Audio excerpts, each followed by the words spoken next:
And the U.S. military is expanding its forces in Saudi Arabia to counter any possible attacks by Iran, or even in the event of a war with Iran. This coming from top brass. Meantime, Iranian leaders are waiting to see if the Biden administration will rejoin the JCPOA agreement. RT's John Huddy is bringing us the latest developments there.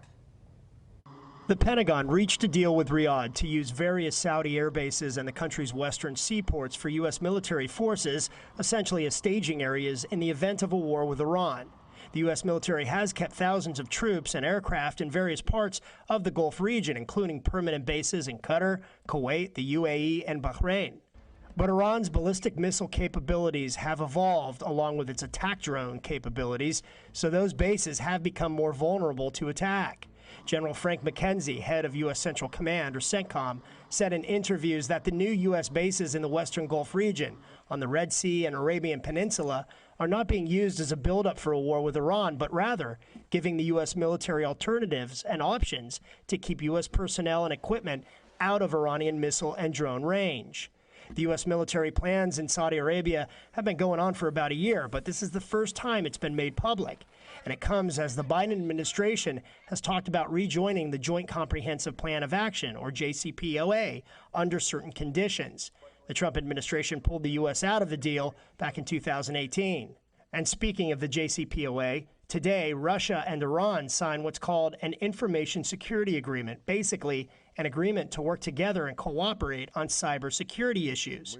And during the signing and press statements after, Russian Foreign Minister Sergei Lavrov encouraged the United States to rejoin the JCPOA.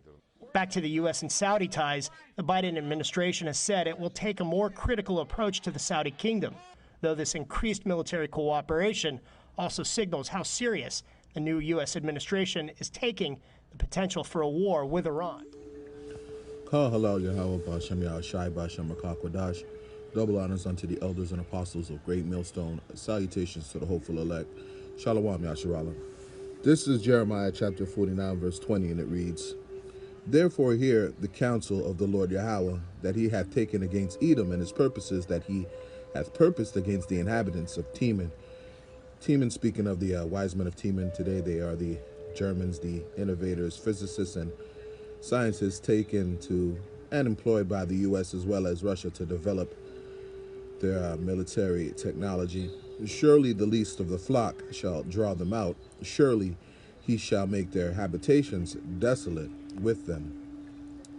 The Israeli leadership, starting with Netanyahu's administration, President Bashar al-Assad, who is said to be Syrian but more than likely is an Edomite, the House of Saud, the Saudi royal family, who are mistaken for Arabs but really are Amalekites, President Erdogan of Turkey, the Israelis and Turks, both of Khazarian stock, those that live in the region of Teman today. Ishmael married into Esau, and the vast majority of the Jordanians may be from that line as well. All of the aforementioned are from the line of Edom. The least of the flock then speaks to Amalek. In modern times, we know them as the Israelis, the modern-day Jews, the least in number of that line, but today we understand them to be the chief house of Edom and the most prominent of that nation. It is the so-called Jews that own and have their hands in all facets of industry, the news, mainstream media, technology, health, entertainment, education, military, the economy, etc. Case in point, America, which is modern-day Babylon, being ruled by the elite rulership of Esau Edom, is being drawn out by Israel because it is Amalek who initially desired to destabilize the region of Syria, simultaneously provoking Iran into a wartime conflict. Hence America's presence in that region. The interest is oil production, but it is not America's, it is Israel's. America has no shortage of oil. It is simply doing its master's bidding.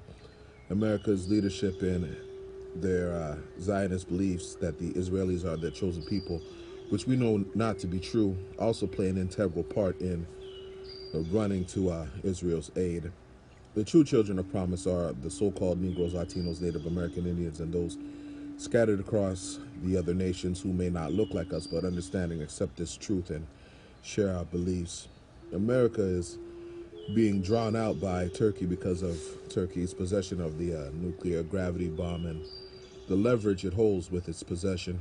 Remember, Turkey was put in the position to be the head of the military arm of NATO. Although Turkey doesn't even touch any part of the Atlantic, all the military hardware and control centers were moved to that region. Since being sanctioned by the U.S., Turkey's ties to America's as well as NATO's adversaries, Russia and Iran, grew. As I said earlier, Timan is in reference to the modern-day Germans, but the inhabitants of that region now, said to be a Ma'ana, known as Jordan, has close relations with Turkey. Turkey and Jordan, both high majority Sunni Muslim nations, share common concerns over the status of Jerusalem, criticizing Israel's overact in the city. Minor differences between the two involve only trade disputes.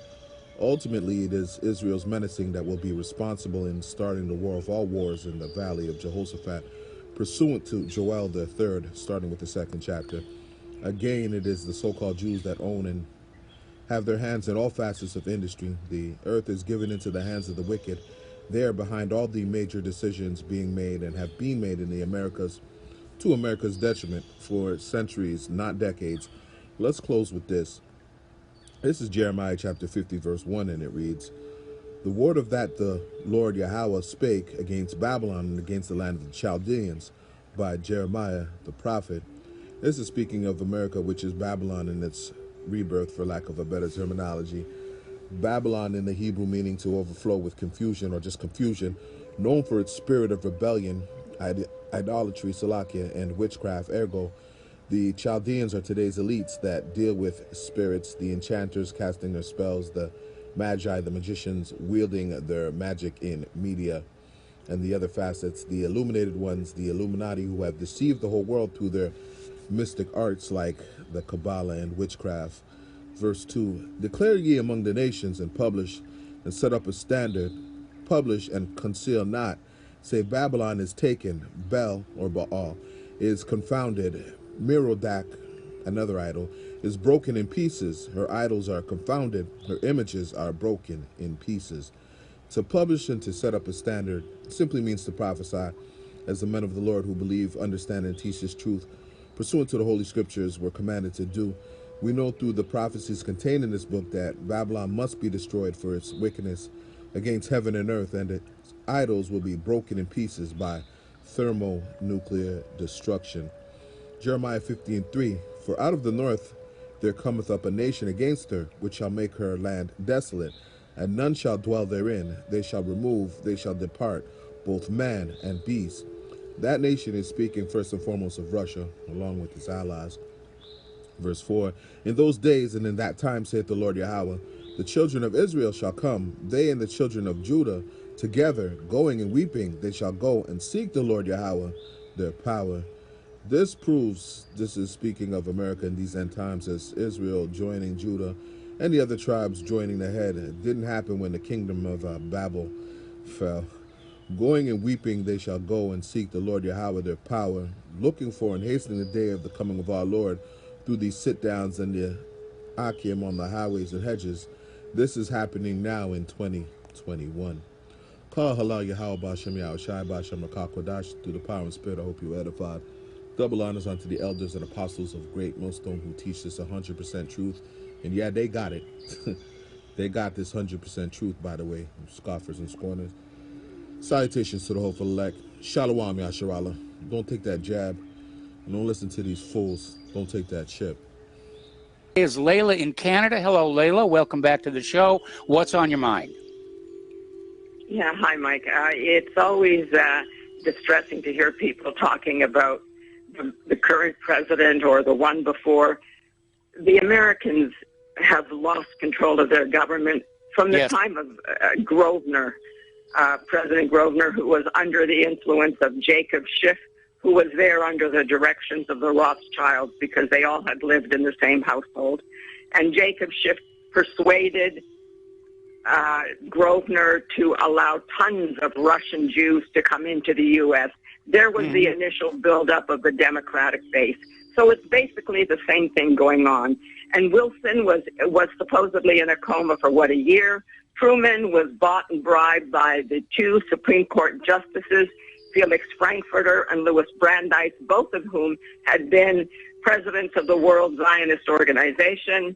We know Trump was in the pocket of Netanyahu. We know Biden is there too. It's a very big pocket. So Yes. it's nothing new. Americans lost control of their government long ago, and it may be even before the days of Grosvenor. But it's just very tragic unless the U.S. begins to demand single citizenship and gets all the Israelis out of the major institutions like the CIA, the FBI, and everything else, and out of the military, and out of the presidential office, out of the White House. Unless you get Israelis out of there, all of them are Mossad plants. Everybody who is an Israeli citizen is a tool of the Mossad, if the Mossad wants them, or else they're killed. And Well, you know what